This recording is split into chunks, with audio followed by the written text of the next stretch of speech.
말씀은 속과 겉이라고 하는 제목으로 말씀을 전하겠습니다.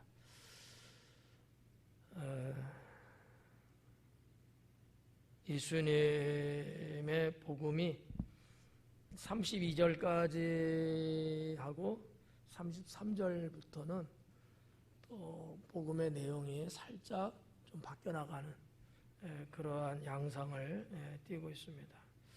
무슨 얘기냐면 말씀의 그 메시지가 이 사람들에게 복음은 이런 거다, 이런 거다, 이런 거다 여러 갈래로 가르쳐 주시는 그런 내용이라고 보시면 될 것 같습니다.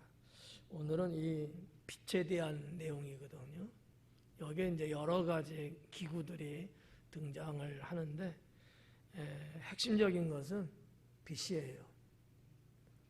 좀 더 다른 말로 표현하면 예수님이 빛을 비치는 그런 존재, 그런 분이시고 그분에게서 나가는 빛이 있어요.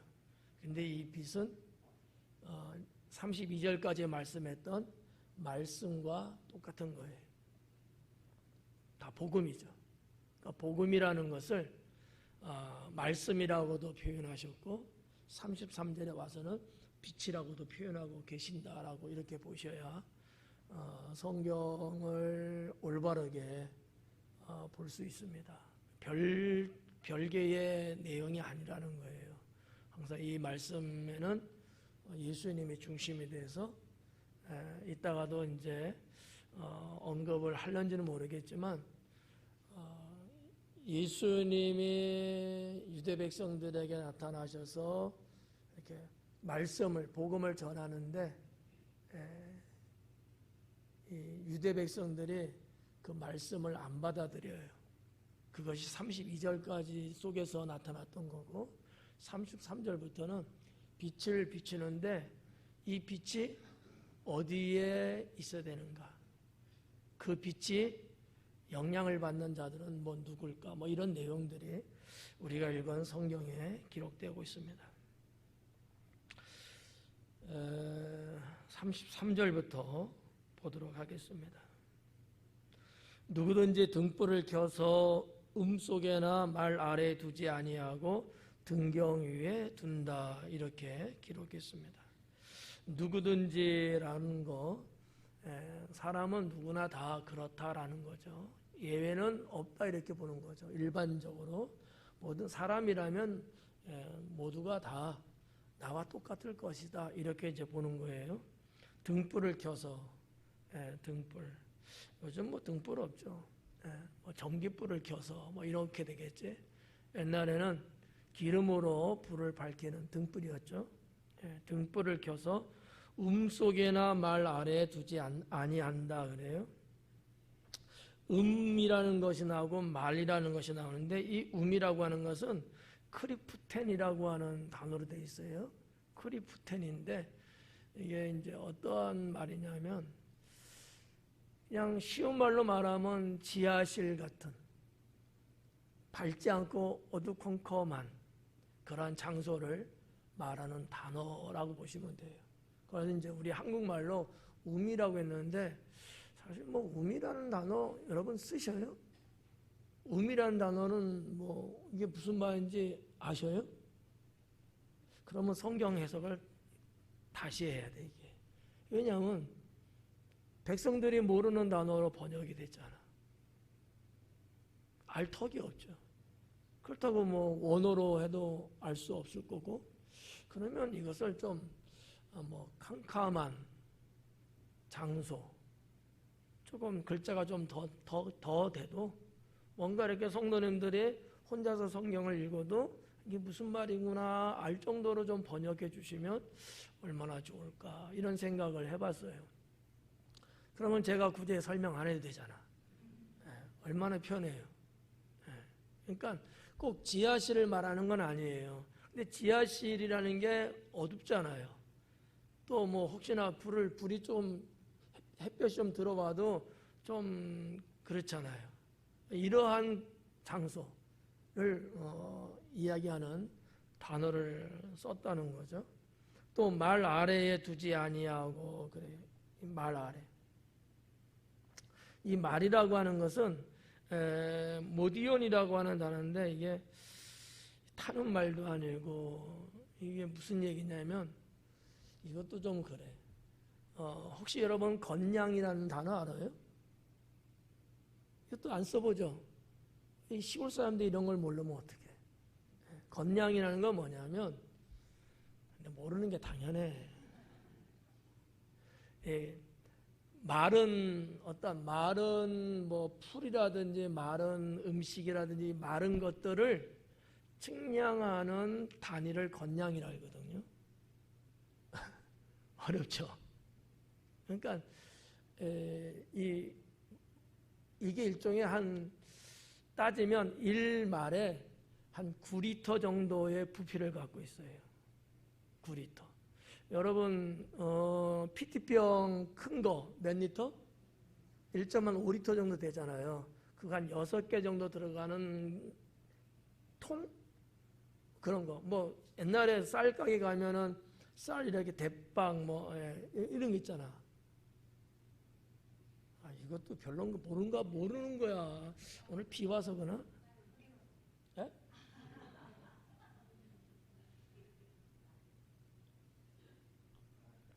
부자여갖고 쌀 사 먹어본 적도 없고 팔아도 그렇게 팔아본 적은 없고 이해 가네. 한 요만한 정도의 아마 크기가 되지 않을까. 여기에 한 9리터 정도, 9리터. 1.5리터짜리 6개 분량에 들어갈 수 있는 정도의 어떠한 건량을 측량하는 도구를 말하는 거예요. 그러니까 뭐 그게 뭐 쌀일 수도 있고 콩일 수도 있고 다 이렇게 마른 것들이잖아. 그거를 말하는 건데 여기 지금 모디온이라고 하는 이 단어를 썼어요. 그러니까 우미나 말 아래 두지 않는다라는 거지. 이게 다 뭐예요? 공통점은 다 갖춰져 있잖아요. 이렇게 지하실도 그냥 딱 사방에 다 이렇게 틀어박혀 있고 말도 또 그렇게 돼 있고. 근데 사실 불의 역할이 뭐예요? 에? 불 밝히는 거잖아. 어디를 밝혀? 어두운 밝히잖아. 그러면 이 지하실 같은 데든 뭐 그 말통 같은 데든 놔두는 게 맞는 거 아닌가? 이렇게 생각하는 사람이 여러분 중에 한 3명은 있을 것 같아요. 그렇잖아요. 빛의 존재 의미가 뭐예요? 어둠을 밝히는 거야. 근데 정말 그런 곳이 어두운 곳이잖아요. 근데 예수님은 그렇게 보지 않은 거예요. 그런데 두지 않는다라는 거지. 이게 조금 헷갈릴 수 있다는 거예요. 이런 거 생각 안 해보셨죠? 당연하지 뭐. 여기에 이제 포인트, 중요한 사안이 뭐냐면 예수님의 빛의 개념과 우리가 생각하는 빛의 개념이 정반대다라는 거지. 단순하게는 빛은 어두움을 비춰주는 거, 이게 기본적인 거예요. 근데 그 빛을 예수님은 어디다 비춰야 된다고 생각했을까? 이 세상이 어둡다고 보신 거예요. 얘는 그 지하실 같고 말통 같고 이런 협소한 그런 것을 사용한 단어지만 예수님의 말씀의 그 의도는 이 세상 자체가 어두워요. 그러니까 예수님의 말씀이 어딜 비친다고 하시는 얘기, 어두운 세상을 비치는 거라고 보시는 거예요. 이거를 여러분들이 이해를 못하면 이 말씀이 좀 헷갈릴 수도 있어요. 그러니까 일반 기본적인 의미로만 보면 안 된다는 거죠. 예수님의 말씀의 의도가 어디 있느냐 이렇게 봐야 된다는 거죠. 근데 이제 여기서 또 중요한 것은 이거는 뭐 사람마다 해석하기 나름인데 등이 있고 등불이 있잖아요. 등에서 여기서는 지금 뭐 등불이라고 했지만은 등이 있고 등에서 나가는 빛이에요. 근데 이 등에서 뭐가 나죠? 불이 있어. 불에 의해서 빛이 나가는 거거든. 이 등불 자체는 그 뭐를 의미한다고 볼 수도 있느냐 하면 주님이신 거예요. 주님은 이 세상에 빛을 비추려고 오셨어요. 그래서 지금 계속적으로 주님이 백성들에게 등불로서 그들 앞에 계시는 거예요. 그리고 주님으로부터 비춰지는 이 빛, 아까 제가 말씀드렸죠? 여기서는 빛이지만 그 앞부분까지는 말씀이라고 계속 했어요. 말씀이나 빛은 다 뭐냐? 복음인 거예요. 이거를 그 빛을 봐야 되는데 안 보는 거지. 근데 이 말씀 속에 하나 제가 생각하기는 예수님께서 꼭 이렇게 지적하고 싶은 것이 있다고 보여지는데 그게 뭐냐? 너희들을 가르치고 있는 뭐 서기관이든 바리새이든 율법사든 등등의 그런 자들은 이 역할을 안 하는 존재라는 거지. 그래서 세상이 어둡다는 거예요. 너희들 앞에 많은 사람들이 지도자들이 막 와 그랬지만은 그러면 이 세상이 밝아져야 되는데 그러지 않았다고 하는 것을 은연중에 조금 언급하고 있는 내용은 있는 것 같다라고 저는 본 거죠. 여러분은 그렇게 생각 안 해도 상관은 없어요. 저는 이제 그렇게 봐진다라는 거죠. 33절의 이 앞부분, 그래서 등경 위에 두나니 그랬어요. 이 등경은 뭔지 아시죠? 기구예요. 등불을 올려놓든지 걸쳐놓든지 할 수 있는 기구를 등경이라고 말하는 거거든요. 그 위에 둔다 그래. 등경 위에 두나니 이는 들어가는 자로 그 빛을 보게 하려 함이라 그래요. 자, 그러니까 등불이 있는데 등경 위에 둬요. 여 위에다 두는 이유가 뭐냐? 들어가는 자, 어떻게 보면 이제 방일이 되겠죠. 들어가는 자들이 캄캄한데 켜놓는 것은 들어가는 사람들이 그 빛을 보게끔 하기 위해서 둔다는 게 이게 이제 메시지인 거예요. 예수님이 등불이신데 이 세상 어두운 데 사는 사람들이 그 주님을 바라볼 수 있도록 주님은 불을 켜고 계시고 빛을 계속해서 비추는 거예요. 말씀을 계속 전한다는 얘기죠. 어려운가 봐. 어렵지 않잖아요? 네. 일찍 끝낼게요. 그러면 하기 싫으면 뭐 지금 20분 한 10분 만에 끝낼까? 여러분의 그게 멍 때리고 있어요. 애들 말로 말하면 멍 때리고 몇 사람은 졸고 있고 몇 사람은 멍 때리고 뭐 이러니까 분위기가 영 비 오는 분위기야. 잘 들어봐요. 뭐 외람된 얘기지만 평생 이 강에 여러분 죽을 때까지 못 들을 수도 있어요.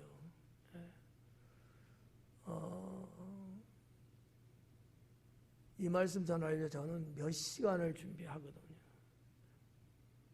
근데 여러분이 노력을 안 하면 30분도 안 걸려 이거 설교 준비하는 거예요. 그러면 저도 그냥 슬렁슬렁 해도 돼. 그래도 여러분은 뭐라 안 그래. 왜? 착하니까. 그러면 우리는 다 그냥 설렁설렁 나가서 설렁탕 먹고 오면 돼. 이러면 신앙은 말씀 없는 신앙이 돼버려요. 그냥 전설 따라 삼천리 그런 신앙. 하나님은 믿어. 근데 뭘 몰라. 이런 신앙 되거든요. 그러지 말고 여러분 말씀 전해드릴 때 하나라도 놓치지 않으려고 잠은 밤에 주무시고 낮에는 눈 부라리고 그냥 좀 보시고 나보다 많이 자는 것 같은데 그래서 이제 등경 위에 둔다는 거죠. 이는 들어가는 자로 그 빛을 보게 하려 합니다. 이게 중요한 메시지라는 거예요. 왜 불을 켜느냐 이거야. 켜도 왜 등경 위에 두냐는 거지. 목적이 뭐냐라는 거예요. 빛을 보게 하기 위해서 그렇다는 거야. 내가 왜 너희들에게 이렇게 있느냐, 내가 왜 이 땅에 왔느냐, 너희들에게 빛을 보게 하기 위해서 왔다. 이게 메시지예요. 그냥 읽으면은 뭐 그냥 뭐 불키는 얘기는 이러지만 이 말씀 속에는 이런 메시지가 있다라고 하는 거죠. 34절. 내 몸의 등불은 눈이라. 내 눈이 성하면 온몸이 밝을 것이요 만일 나쁘면 내 몸도 어두우리라. 내 몸의 등불은 눈이라. 다 어려운 내용들이에요. 이제 몸의 등불이에요. 내 몸의 등불. 그게 뭐냐면 눈이라는 거예요.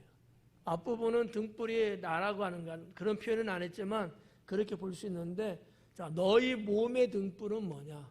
눈이라는 거예요. 눈은 뭐죠? 보는 거예요. 이게 상당히 심오한 메시지가 이제 여기에 있어요. 뭐라 그랬냐면 내 눈이 성하면 온 몸이 밝을 것이요. 이 성하면이라는 단어가 돼 있어요. 이게 하플루스라는 단어인데 무슨 얘기냐면 순전하다 아니면 성실하다 이런 뜻을 갖고 있는 단어예요. 하플루스. 근데 너의 눈이 순전하고, 순진이 아니에요. 순전이에요. 그러니까 온전하다는 거야. 너의 눈이 깨끗한데 온전한 거야. 순전하든지 너의 눈이 성실하면 무슨 얘기예요? 눈은 계속 보는 거잖아요. 그러면 빛으로 이 땅에 오셔서 사람들에게 보여주시는 주님을 성실하게 봐야 돼. 빛이 말씀이라고도 제가 표현했죠. 말씀을 여러분 성실하게 대해야 돼요. 그러면 이 몸이 온전해진다는 거예요. 상당히 그 깊이가 있는 말씀이에요. 못 알아들어도 나도 할 수 없어. 그런 말씀인 거야. 그러니까 눈이 얼마나 중요하냐. 인체에서도 눈이라는 게 중요하잖아요. 뭐 봐야지 뭘 하잖아. 그러니까 모든 것들은 봄으로 인해서 내 안에 다 들어오는 거예요. 물론 뭐 듣는 것도 있지만 지식이라는 것도 경험이라는 것 모든 게 다 이렇게 우리 몸의 통로, 창구는 눈이라고 보는 거거든요. 이게 이제 특히 고대사에서는 그랬어요. 그러니까 눈을 가리게 하면 그 생명은 죽은 거다 이렇게도 취급했던 시절이 있었거든요. 그만큼 눈이라는 건 중요해요. 하늘의 구멍, 출입구는 뭐냐 이런 얘기도 고대사회에는 있었어요. 상당히 샤머니즘적인 그런 거지만 그게 옛날에는 어떤 신을 믿든지 자기 부족간에 다 믿는 신들이 있었거든요. 중요하게 여겼던 게 눈이었다는 사실. 그래서 오늘날까지도 눈을 신봉하고 눈을 아주 중요한 자기들 종교의 핵심으로 말하는 그런 어떤 그 옛날부터 내려왔던 종교들 중에는 그런 종교들이 있는 거예요. 심지어 여러분 뉴에이지의 심벌들 중에 하나가 이 눈이거든요. 이거는 설명 안 할게요. 이것도 설명하면 또 엉뚱한 데로 가니까 옛날에 다 뉴에이지 다 세미나 강의 다 해드렸는데 반 이상은 아마 못 들은 것 같기도 하고 그러긴 한데 찾아보세요 그냥. 너무 불성실하죠? 어쩔 수 없어. 듣지도 않는데 뭐 내가 굳이 뭐 이렇게 뭐 인터넷 찾아보면 뉴에이지 찾아봐요. 그러면 나올 거야 아마. 어르신은 또 안 쳐다보지 또. 하여튼 뭐 눈이라는 게 그만큼 종교적으로는 상당히 중요하다고들 여겼어요. 이집트의 신화도 그렇고 그리스 로마의 신화 속에도 그렇고 이쪽 뭐 터키 같은 데 보면 여러분 이번에 성지순례 가는 사람 좀 보겠네. 가면은 그들의 어떤 심벌 중에 하나가 눈이에요. 그래서 눈이 막 이렇게 막 있어. 막 인형 같은 데도 있고 막 있어. 아주 무섭고 때로는 징그러 긁기도 하는데 아무튼 그거는 그들이 보는 신적인 거예요. 그 눈이 온 세상을 다 본다고 믿고 있거든요. 이런 거. 그러니까 일단 각 나라 전 세계적으로 옛날 고대에서부터 이 눈이라고 하는 것은 그만큼 거의 신격화되다시피 해왔다라고 하는 거죠. 뭐 예수님이 그렇다는 건 아니지만 예수님이 언급하신 이 눈이라는 것은 그만큼 이 고대 사회에 사람들이 중요하게 여겼다라고 하는 거죠. 어떻게 보면 유대인의 사상 속에도 이게 조금 있지 않을까 이렇게 볼 수도 있어요. 유대인들이 알아듣기 쉬운 거로 예수님은 선택하신 거거든요. 생뚱맞은 거 말하면 못 알아듣잖아요. 내 몸의 등불은 눈. 눈을 통해서 온 몸으로 모든 게 다 들어와요. 근데 여기 지금 보니까 네 눈이 성하면 온 몸이 밝을 것이요. 너의 눈이 성하면, 성하다고 번역했습니다만 성실하면, 너의 눈이 성실해. 그러니까 눈은 어때? 뜨고 보는 거잖아. 그래야 된다는 거야. 눈 감지 마 자꾸. 불성실한 거야. 그러면 온몸이 어두워질 수밖에 없다는 거예요. 상당한 진리예요 이게. 하나님 말씀이 내 심령 안에 없든지 적으면 우리의 영혼은 어두워져요. 근데 하나님 말씀이 내 안에 충만하면, 이게 무슨 얘기냐면 말씀을 대하는 내가 성실하면, 순전하면 우리의 온몸이, 우리의 영혼이 밝아진다는 거예요. 여기까지만 해드릴게요. 더 하면 또 그러니까. 근데 여러분이 이게 무슨 말인지 요만큼이라도 이해하면 좋겠다. 요만큼. 근데 이만큼이 아니고 한 이만큼은 이해하고 계시죠?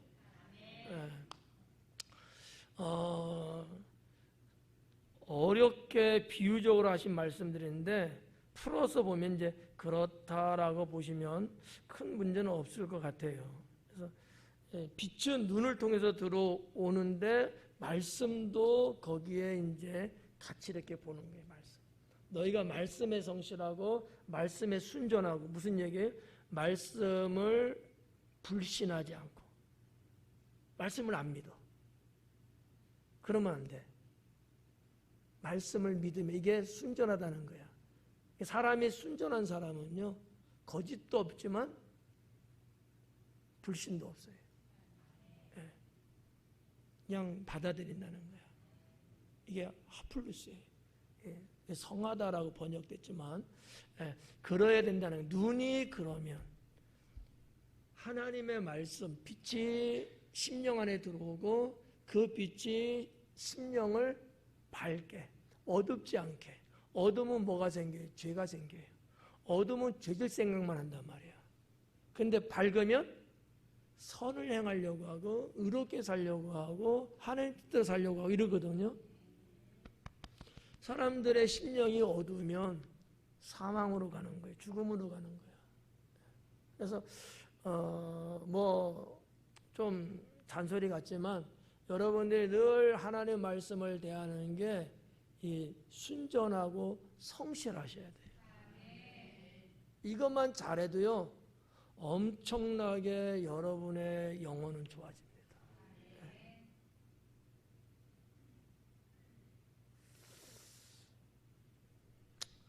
자, 만일 나쁘면 그래요. 성하면, 내 눈이 성하면인데 반대적인 거로 나쁘면 이렇게 말했어요. 이게 악하다는 거거든요. 원래 악하다는 단어인데 나쁘면 이렇게 지금 됐어요. 만일 나쁘면, 눈이 성하지 않아. 비실비실해. 개심치레해. 이게 엉뚱한 쳐다보고 있고 막 이러는 거예요. 눈의 역할을 못한다는 얘기죠. 눈이 나쁘면 안과 가야지. 그렇잖아요. 그죠? 눈이 나쁘면 안과 가야지. 그런 거야 이게. 그 정도로 이 나쁘다는 것을 표현했는데 이게 좀 신앙적으로 말하면 악하면이야. 근데 좀 부드럽게 번역한 거예요. 제가 번역했으면 악하다고 번역했을 거야 그냥. 너의 눈이 악하면. 악한 게 뭐예요? 아까 말한 거 성한 거의 반대. 순전해야 되는데 순전하지 않은 거야. 성실했는데 성실하지 않은 거야. 하나님 말씀을 들으면 믿어야 되는데 안 믿는 거야. 이게 악한 거예요. 이게 나쁜 거예요. 그렇게 나쁘면 뭐라는 거예요? 내 몸도 어두우리라. 당연하죠. 주님의 빛이 내 안에 들어오지 못하니까 당연히 어둡죠. 주의 말씀이 내 안에 들어와서 나를 밝혀야 되는데 그러지 않으니까 또 어둡지. 이 사람은 살 수가 없어요. 제가 늘 걱정이라고 해야 되나 속상함이라고 해야 되나 하는 것 중에 하나가 뭐냐 하면 좀 건방지지만 우리 한국 기독교인들의 많은 분들이 말씀 없이 살고 있다는 거죠. 하나님은 평생 믿었고 수십 년 믿었고 그랬는데 믿는 거지 말씀은 전혀 몰라. 그냥 목사님 설교하는 거 듣고 끝이야. 대부분 80% 이상은 아마 그럴 거예요. 그래서 이게 뭐냐고 본인도 모르지만 물으면 대답도 할 수 없는 거야. 여러분도 그럴 수 있어요. 말씀을 모르면 곧 죽음이에요. 말씀을 알아야 된다는 거지. 왜 한국에 여러분 특히 이단이 이렇게 많고 활개치는 줄 알아요? 한국 교인들의 말씀을 몰라서 이단들의 공통이 뭐예요? 말씀 갖고 언제나 침체 들어온다는 거죠. 성경 공부하자, 이런 것이 있다, 들어보지 못했지, 이런 식으로 접근해 오는 거예요. 아는 거야. 한국 교인들은 말씀을 모른다는 걸 알고 있는 거예요. 이 부분을 치고 들어오는 거거든요. 목사님들도 넘어갑니다. 말씀을 몰라서 그래요. 이게 말이 안 되잖아. 어떻게 목사님이 이단에 빠질 수 있어? 그죠? 빠지기도 하지만 그가 또 이단이야. 이게 해계망측한 거예요, 이게. 근데 여러분, 그런 목사님과 같이 하나님 믿는다고 앉아있는 성도들은 어떨 것 같아요? 말씀을 모르는 목사님인데. 당연히 모르죠. 그러니까 이게 죄송합니다. 이런 말씀드려 죄송한데, 여러분, 하나님 믿는다는 것은 뭐냐? 말씀을 믿는다는 거예요. 근데 알아야 믿지. 모르잖아. 말씀을 알아야 돼요. 그래서 하나님은 처음부터 계명을 주시고 그 서기관 때로는 율법사 이런 어떤 직책을 부여하고 계속 하나님 말씀을 날마다 낭독하고 가르치도록 교육을 계속 시켰던 거거든요. 이건 하나님의 뜻이었어요. 지금까지 그게 지금 이어져 내려오고 있는 거거든요. 그래서 유대 백성들은 계속해서 하나님의 말씀을 암기하고 배우고 낭독하고 이런단 말이에요. 그러니까 그들은 말씀은 많이 알아. 엄청나게 알아. 잘 알아. 기가 막히게. 모세오경을 줄줄 외워요. 여러분은 산상수훈도 못 외우잖아.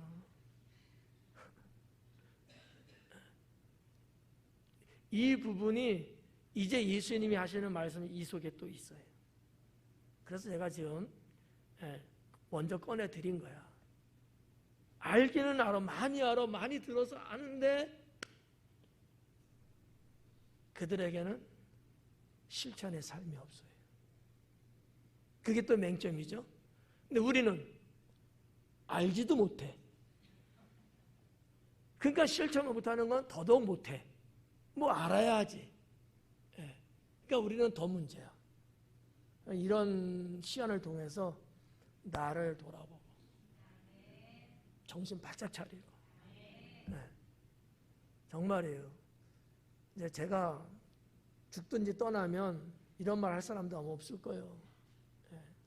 아마 속 시원할 거야. 아유, 그런 말 안 들어서 좋다. 여러분, 정말 우리가 믿는 동안 우리 몇 년 믿겠어? 앞으로 몇십 년 더 믿겠어? 길어야 우리 조은혜 건찰님 한 70년은 믿겠지? 100살 더 살라는 거야. 그래도 짧은 거야 이게. 그렇잖아요. 예.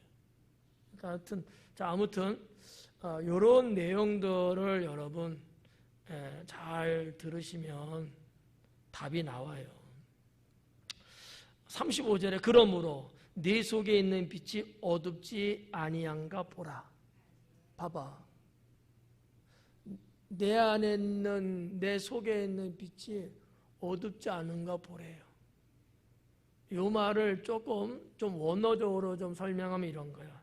빛이 어둡지 아니하도록 하라는 거예요. 내 안이 어둡지 않아. 내 마음 안에, 내 이 몸 안에 이 빛이 어둡지 않도록 하라는 거예요. 어둡지 않도록. 이거는 주님의 명령이죠. 그래야 네 생명이 살 수 있다고 보신 거예요. 이게 어둡기 때문에. 그러니까 예수님은 바리새인들이나 당시의 유대인들 향해서 회칠한 무덤이다 뭐 이런 식으로 했어요. 겉으로는 번지르해요. 겉으로는 번지르해. 내 속은 다 썩었어. 겉으로 볼 때는 빛을 비추는 것 같아. 근데 실상 빛은 어디서 나와야 되냐? 안에서부터 나오는 거거든요. 근데 안에는 빛이 없어. 그러면 겉으로 빛이 있는 것 같이 보이는 건 이건 다 가짜라는 거예요. 가짜. 네 속에 있는 빛이 어둡지 아니하도록 하라. 우리 성경에는 어둡지 아니한가 보라잖아요. 확인하라는 거잖아. 근데 원어적으로는 어둡지 않도록 네가 해야 된다라는 거예요. 어둡자. 그럼 어떻게 해야 돼요? 내 눈이 성해야, 순전해야, 성실해야 된다는 거예요. 그래야지만이 내 안에 빛이 많아져서 밝을 수 있다는 거죠. 그런데 이걸 안 하면 어두울 수밖에 없죠. 여러분의 눈이 언제나 샛별처럼 초롱초롱 빛나고 순전해서 어떠한 주의 말씀이든지 그걸 내가 받아들이고, 여러분 설교하는 목사 얼굴 쳐다보면서 말씀 받아들이고, 이 눈의 역할에 그런 어떤 신성도를 계속해서 높여주셔야 돼요. 그래서 옛날 우리 사회도 옛날에는 듣는 시대였잖아요. 듣는 시대, 라디오, 그죠? 모든 거 다 듣는 걸 했잖아. 그러다 이제 텔레비전이 나오면서 이제 듣고 보고 다 하잖아요. 얼마나 좋아요. 볼 수 있으니까. 근데 거꾸로가 됐다는 거지. 바보 상자를 잖아. 텔레비전 보고 바보 상자. 왜? 보니까 생각을 안 한다는 거야. 듣기만 할 때는 생각을 해서, 왜? 궁금하잖아. 안 보이니까 뭔지 모르잖아. 그러니까 어떻게 생겼을까? 무슨 색깔일까? 막 생각했는데 이제는 다 해결해 주니까 생각 자체를 안 해버려. 바보가 됐다는 얘기예요. 근데 원래 텔레비를 만들 때 바보되라고 만들었겠어요? 그건 아니란 말이야. 본인들이 바보짓 하고 있는 거지. 듣고 보는 것을 최대한 활용해서 내가 더 생산적으로 창조적으로 살아야 되는데 멍 때리고 있는 거 아니야.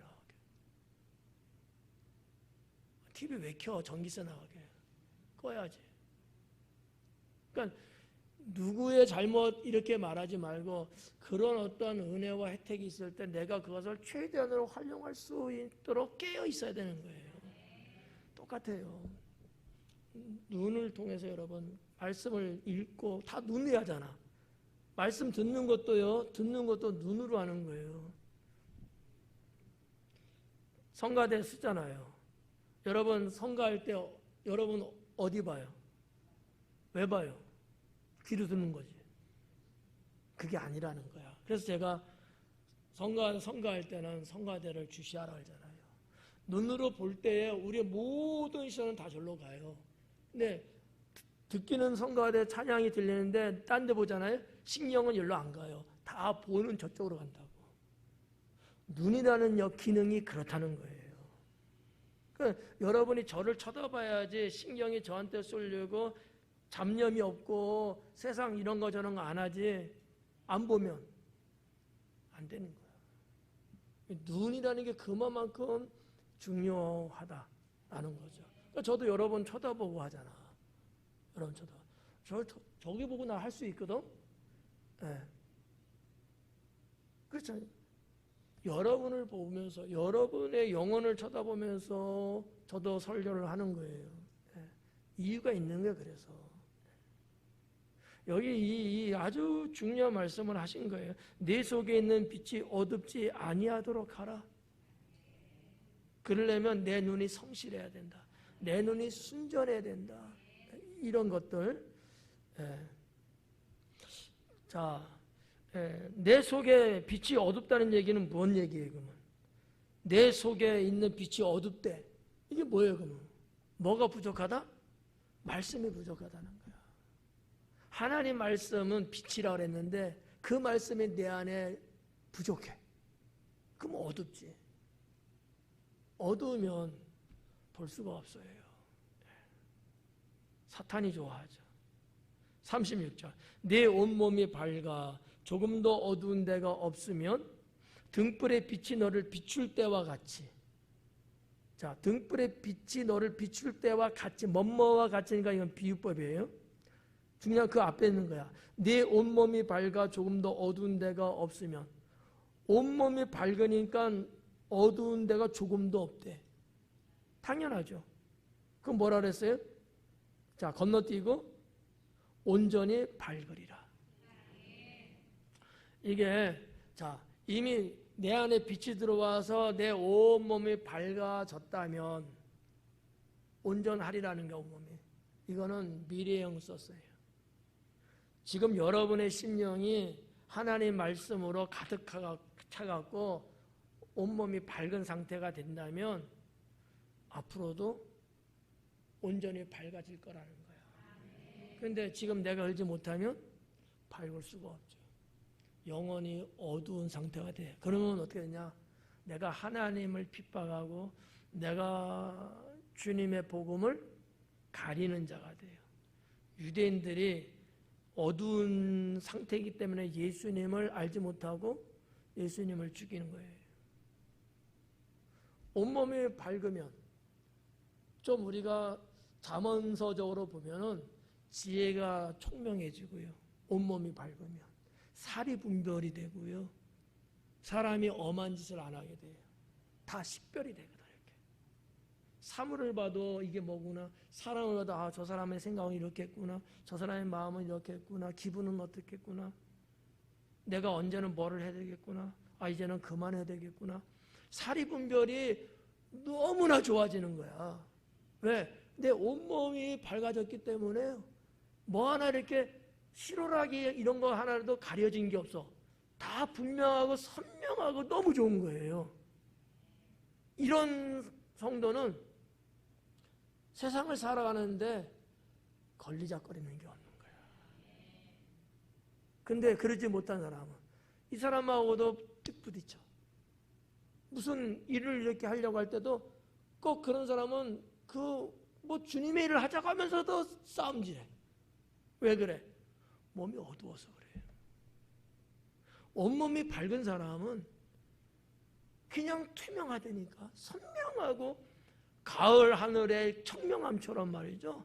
깔끔합니다. 지금도 비가 오지만 비 오기 전까지는 미세먼지다, 황사다, 뭐 돼서 뿌옇잖아요. 비가 오고 난 다음에는 어때요? 맑아서 가시거리가 엄청나게 가. 여기서 서울 북한산도 볼 수는 없지만 보통 10km까지는 본다 그래요. 맑으면. 그 정도 되거든요. 직선거리. 이렇게 비 오고 난 다음에 날이 개면 정말 보여요. 저 서해도 보여요. 이렇게 보면. 얼마나 좋아요. 근데 우리의 마음이 그렇다는 거야. 우리의 온 몸이 밝아진대. 얼마나 좋습니까? 그러면 그 밝은 거 갖고 내가 이 사람한테 쫙 이렇게 해주면 저 사람들 얼마나 상큼하고 얼마나 좋아요. 근데 내가 어두우면 어둠을 주는 거야. 해를 끼치는 거야. 그런 나하고 부딪히는 거야. 그런 나하고 싸워. 그런 나하고 이해관계가 안 돼. 걸리적거려. 장애물이 된다. 장애물. 여러분 그런 사람 좋아요? 좋지 않죠? 근데 당신이야 그게. 이러면 안 되잖아요. 여러분들의 온몸은 하나님 말씀 빛으로 밝아져서 늘 여러분 때문에 누가 행복하고 여러분 때문에 우리 하나님 영광 받으시고 이러한 신앙인이 되셔야 합니다. 그게 36절까지 말씀이에요. 여기까지. 그리고 이제 37절서부터는 내용이 다르죠. 여기 성경에 보니까 바리새인과 율법교사 이렇게 말했는데 바리새인에 대한 내용을 기록을 했어요. 한번 봅니다. 37절 예수님께서 말씀하실 때 한 바리새인이 자기와 함께 점심 잡수시기를 청함으로 들어가 앉으셨다 그래요. 점심을 잡수시기를 청했대요. 이 점심이라고 했는데 이게 아리스테세라는 단어로 썼어요.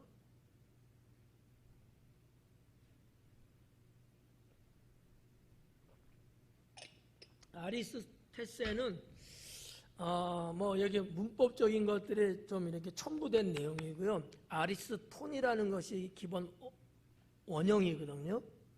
아리스톤. 이런 거는 몰라도 돼. 그냥 제가 괜히 폼 잡으려고 쓰는 거야 그냥. 근데 이게 뭐냐면 지금 점심이라고 표현했잖아요. 잘 들어봐요. 꿀팁이야. 유대인들은 그것도 좀 뭐라고 표현해야 되지? 잘 사는 사람? 아니면 높은 지위에 있는 사람? 하여튼 일반 종이나 뭐 아주 섬이 이런 사람 말고도 그보다 조금 계급으로 말하면 조금 좀 상류층에 있는 사람들은 하루에 식사를 2끼만 합니다. 여러분 몇 끼예요? 그래서 종이야. 평민이야 평민.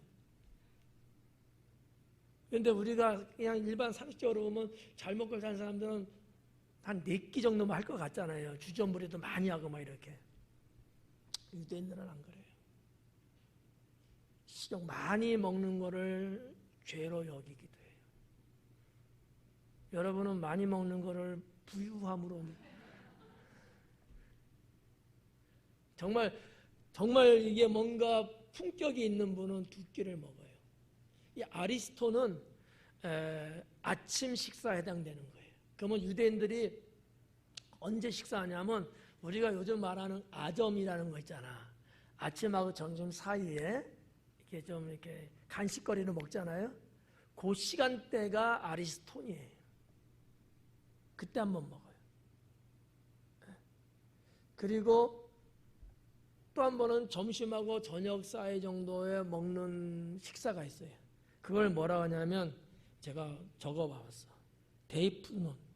데이프논이라는 건데 요거는 점저야, 점저. 하경이 점저하나? 네. 이 저녁은 안 먹어, 없어. 딱 2끼 먹어. 근데 아침 식사는 간단하게 하고 살짝 습이라든지 과일 정도로 살짝 먹고요. 점심때를 조금 주 식사 시간을 생각해서 좀 푸짐하게 먹는다 그래요. 근데 여기는 지금 번역을 점심이라고 번역했는데 이건 사실 틀린 거야. 근데 그렇다고 여기 번역하는데 아점 하자고 했대. 이렇게 말할 수 없잖아. 아침 이런 시간은 이미 지났고 점심시간으로 가는 때니까 아마 이제 우리나라식으로 점심 이렇게 한 건 같아요. 뭐 이런 건 따지지 마요. 또 괜히 유대인들의 식사법은 그렇구나 이렇게 보시면 되고요. 그래서 이제 그때 한번 먹고 또 오후에 그러니까 오전 중에 오후 중에 이렇게 먹고 그 다음에 일반 뭐 노예나 뭐 일반 평민 섬 이런 사람들은 3끼를 먹어요. 그래서 저는 2끼를 먹거든요. 급이 달라 그래서. 웃자고 한 얘기에 또 기분 나쁘다 하지 말고.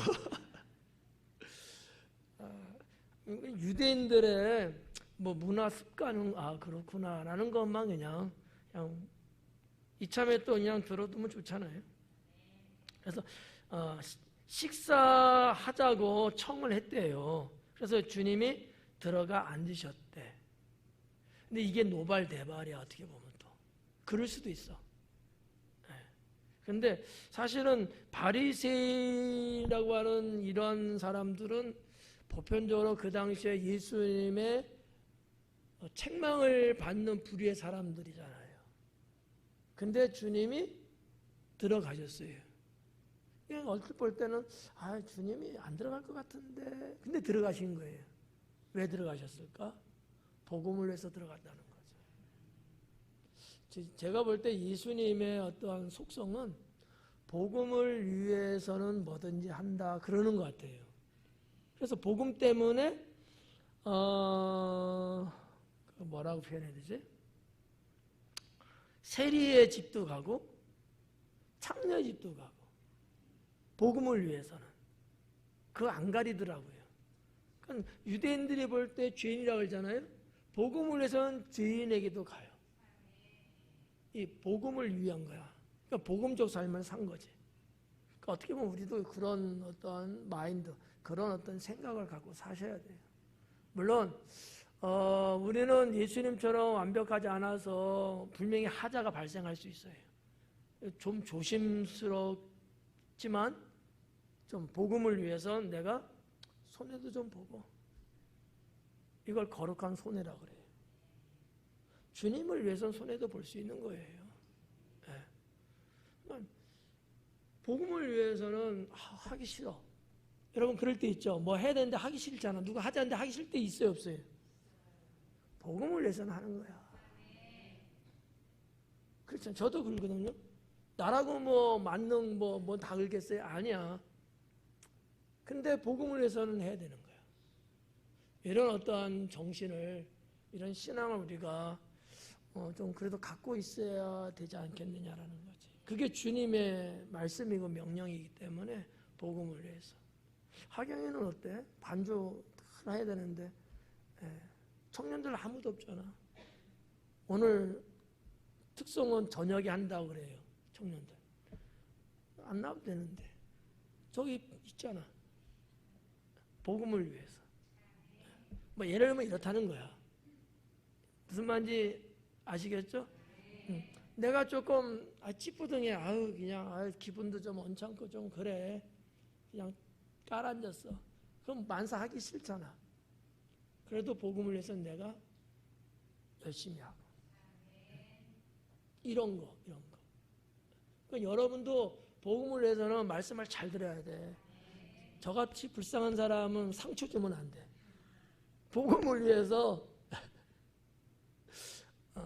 하여튼 그런 겁니다. 자, 38절. 식사는 그 두 단어로 이렇게 보시면 될 것 같고요. 38절, 잡수시기 전에 손 씻지 아니함을 그 바리새인이 보고 이상히 여기는지라. 그렇죠. 당연하지. 유대인들은요, 이 식사 전에 손 씻는 게 뭐 예절이라고 해야 될까? 하여튼 그래요.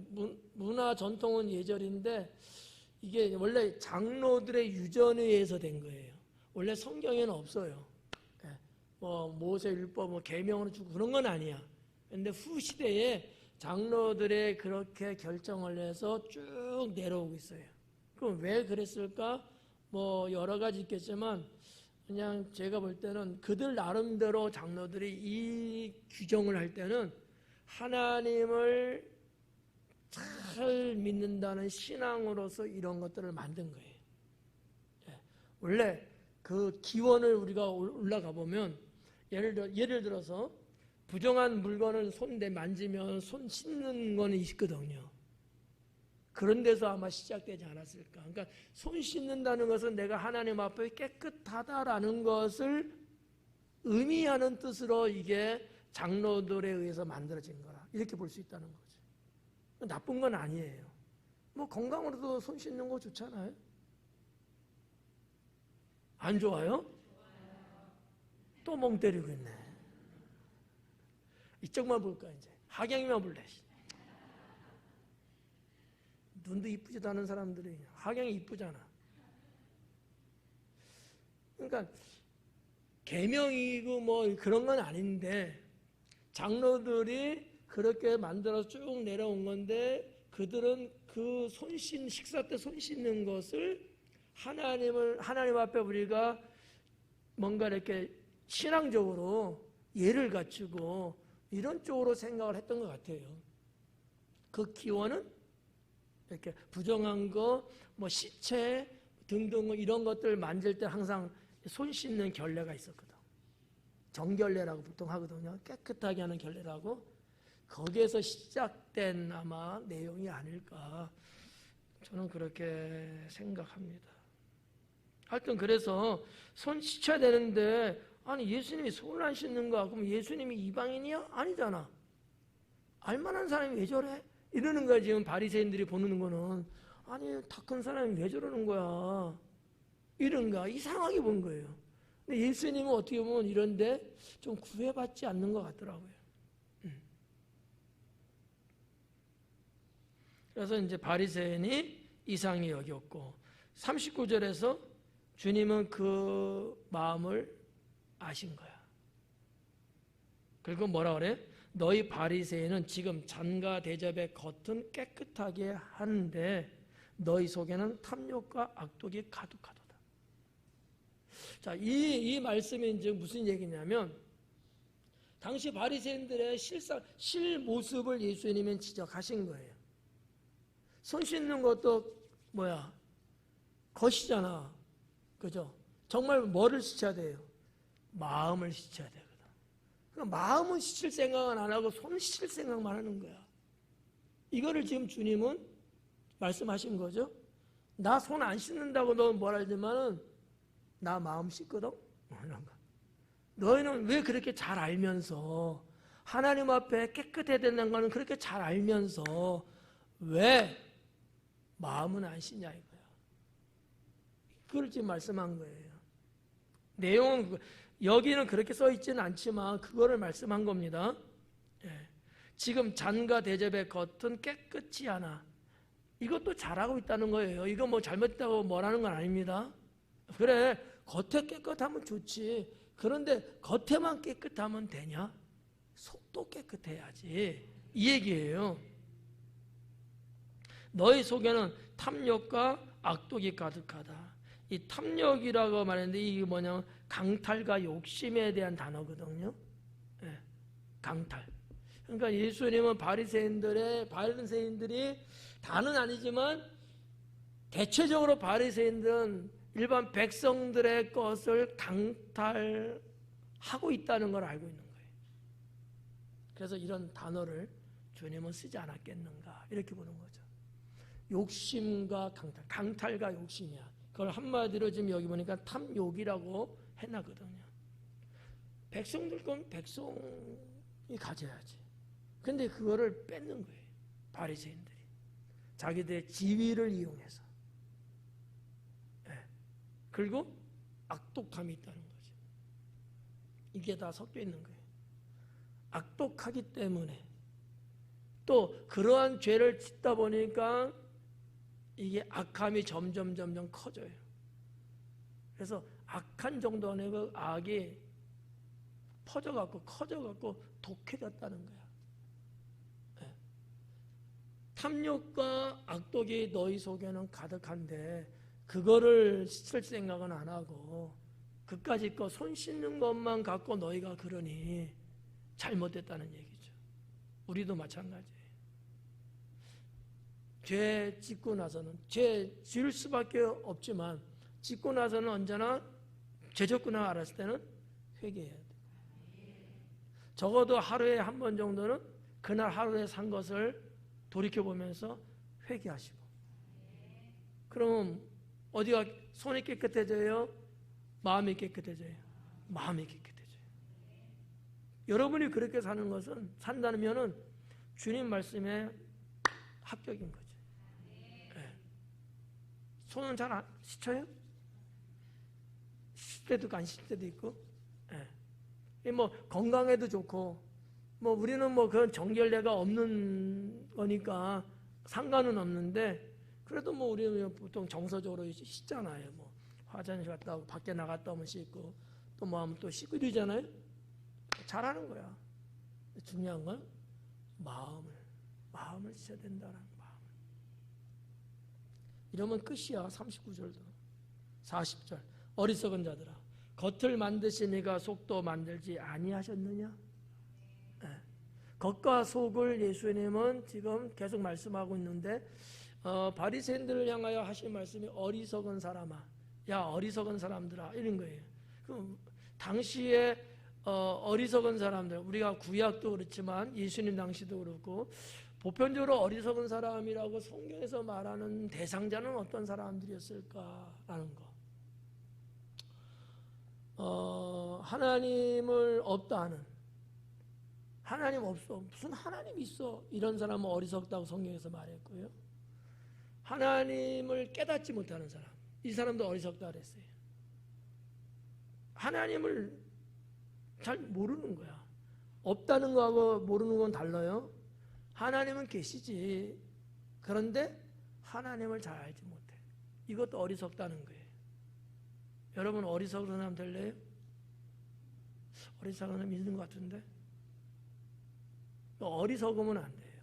성경은 곳곳에서 어리석은 사람은 하나님이 기뻐하지 않고 심판의 대상이었어요. 그러니까 하나님 없다 하는 사람은 어리석은 사람은 하나님 없다 그러고, 어리석은 사람은 하나님을 알지 못해요. 몰라 잘. 그리고 어리석은 사람은 하나님의 뜻을 분별을 못해. 이게 어리석은 사람이야. 우리 속담에 난 놓고 기억자 모른다 그러잖아요. 말해주고 가르쳐줘도 몰라. 알려고 하지도 않아. 이건 어리석은 사람이다라고 보는 거죠. 그 정도만. 어리석은 자들아 겉을 만드시니가 속도 만들지 아니하셨느냐? 이거 뭐 삼척 동자 다 아는 거 아니에요? 당연하지. 예. 근데 바리새인들, 당시의 유대인들은 겉에만 많이 신경 썼다는 거죠. 예. 이거를 예수님은 뭐라고 해야 되나, 외식이라는 단어를 썼던 거예요. 외식, 보여주기식, 보여주기. 우리도 이제 그럴 수 있어요. 그러면 안 된다. 정말 겉으로 열심히 하면 속마음도 정말 열정이 있어야 돼요. 내가 주님 앞에 뭔가 사람들 볼 때에 저 사람 괜찮네, 사람이 바르네, 사람이 참 이렇게 보여주면 정말 속마음도 그래야 돼. 속은 근데 그러지 않아. 내가 사람한테만 슬쩍슬쩍 그러는 거야. 제가 말씀드리잖아요. 교회 안에는 천사인데 교회만 떠나면 악마야. 에? 이러면 돼요? 안 된다니까. 언제든지 우리는 주님의 마음을 닮아서, 뭐 성도들끼리 이렇게 있을 때도 참 말하는 게 천사 같아 이래야 되고, 성도들하고 헤어져서 집에 가서도 말하는 게 악마 같아 이러면 안 된다는 거지. 천사 같아. 여기서는 욕하는 사람 없죠? 떠나면 욕들 하죠? 안 해요? 안 하면 좋지. 안 해야지. 이게 겉과 속이 다르다는 거야. 그러니까 이런 걸 통해서 여러분 내가 이렇게 좀 실천해야 돼. 아, 잘못됐구나. 그러면 안 하려고 해야 되고 고치려고 해야 되고 이래야 된다는 거죠. 우리끼리는 얼마나 말이 얼마나 은혜스러워. 앞에서 막 웃으면서 그냥 이래. 저째서 그냥 죽여버릴 거 아니냐고. 이러면 안 된다는 거지. 이러면 안 된다. 겉과 속이 같아야 된다.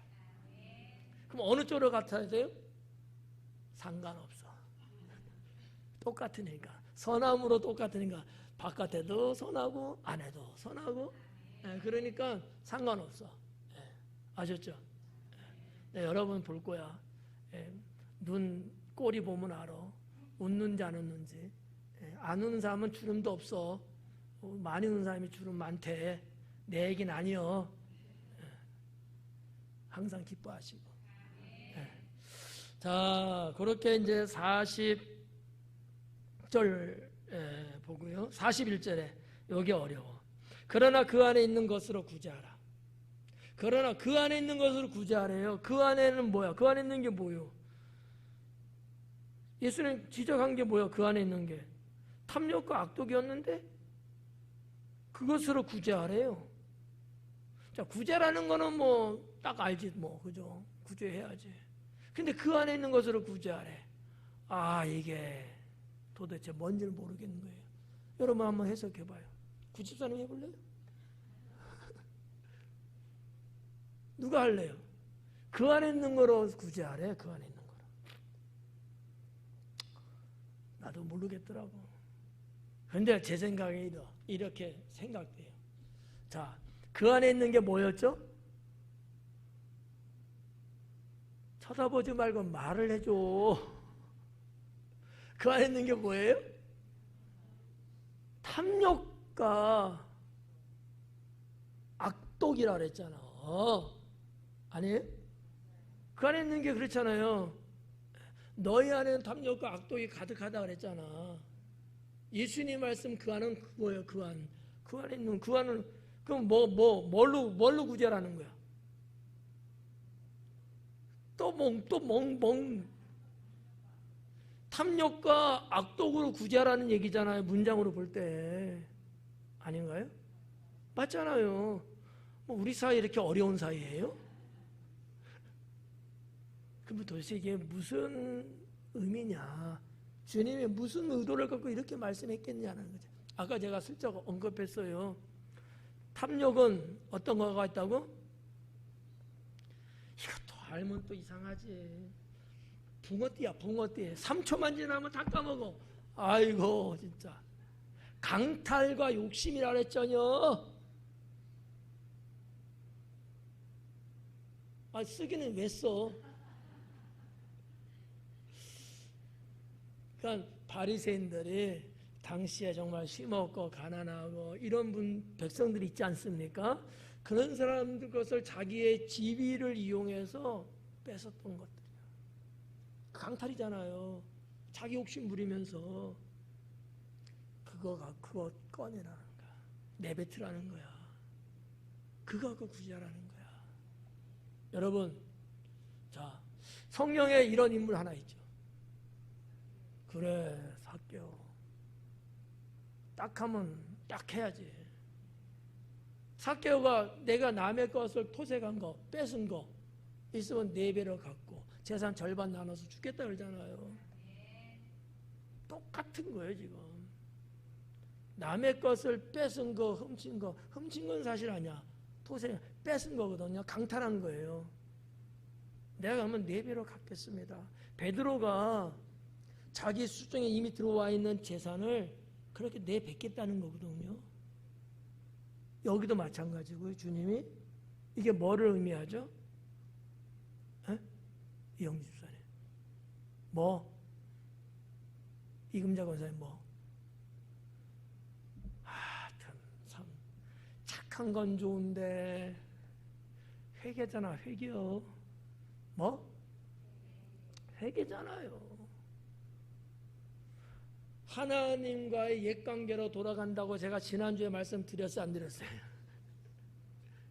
회개는 뭐야? 돌아서는 거야. 회개는 후회가 아닙니다. 후회만 하는 게 아니에요.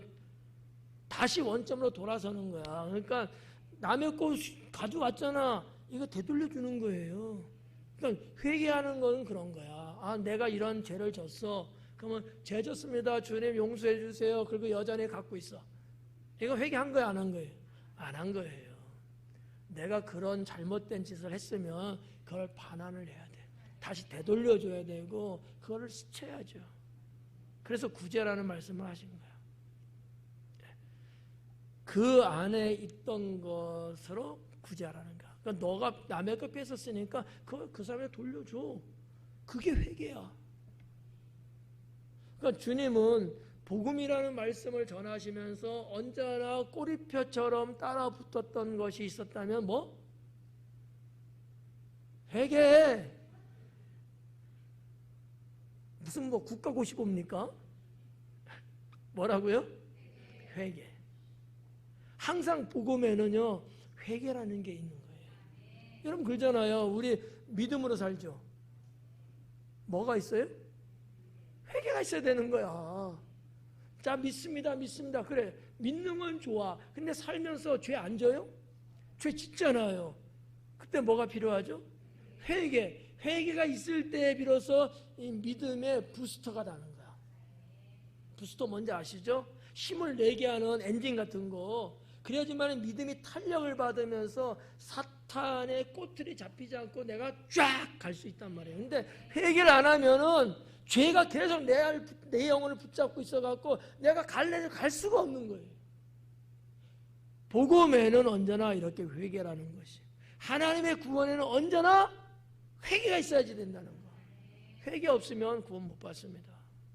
죄 갖고 어떻게 천국 가요? 회개는 죄를 씻는 거잖아요.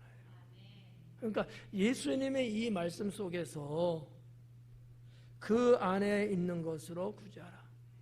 네가 강탈하고 욕심부리고 빼앗고 그랬던 거, 네 수중에 가지고 있는 그것들을 꺼내서 가난하고 어렵고 이런 백성들이 나눠주라는 거예요.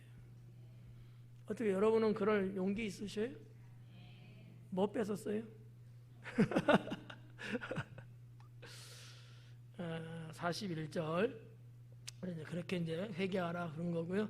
그리하면 모든 것이 너에게 깨끗하리라. 그럼 뭐 때문에 더러운 거예요? 죄 때문에 더러운 건데 그 죄 진 게 뭐야? 남의 걸 뺏고, 그죠? 이런 것들. 욕심부려서 내가 나만 갖겠다고 했던 이런 것들이 있음으로 내 속이 더러운 거예요. 더러운 거야. 여러분 박군의 마음 말씀 몇 번 드렸죠?